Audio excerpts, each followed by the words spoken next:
Hey, what is up, intelligent people? I'm Mr. Sicko, and as you can see right here, we have Euro US dollar. Okay, we took a pretty great trade from here. I will just break it down and let's just get straight into it. All right. First of all, as you can see, this is like the bullish candle that we're having today. We came back. Let's just go to the 8 hour, 4 hour time frame. As you can see, we came back into a big supply area. It's just a wick, okay? Wick right here, the downside wick, which we use as a supply area. Because if you go to the lower time frame, you'll basically see what I mean by that.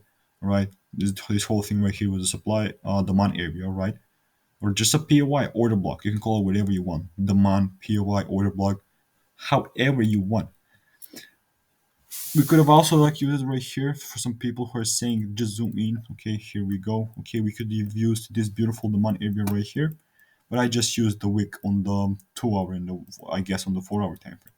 So let's just get right here. Use it how it was. It was a great 1 to 6.5 hour trade. Again, I took some partials out. So let's just get to the lower time frame. So after we enter here, I started to look for some like signs of a accumulation and absolutely found them.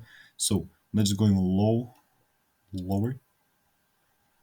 Kind of here we had good. Now let's just go even lower than that. So as we were entering this, we could have used this as a PS. Then this could have been a PS even, alright. But we use this as a selling climax right here.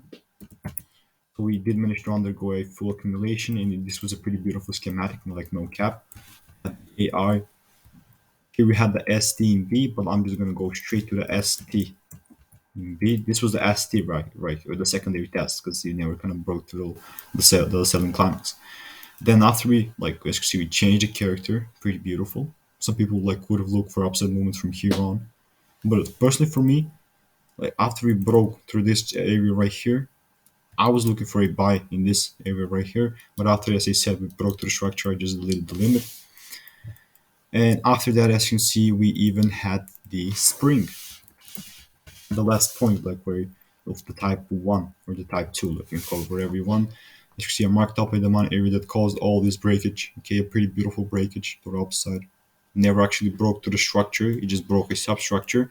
But this is why this was a one of my risk entries. I used 0.25%.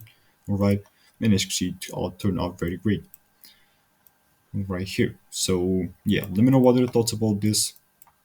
I still believe that Euro US dollar can just like pretty much rip to the upside into some supply areas. I couldn't hold some partials out like the Mantifax technique or the ICT markets, like you can call it whatever you want. But yeah, let me know what are your thoughts about this trade. Have a great day for the rest of your day, and peace out, guys.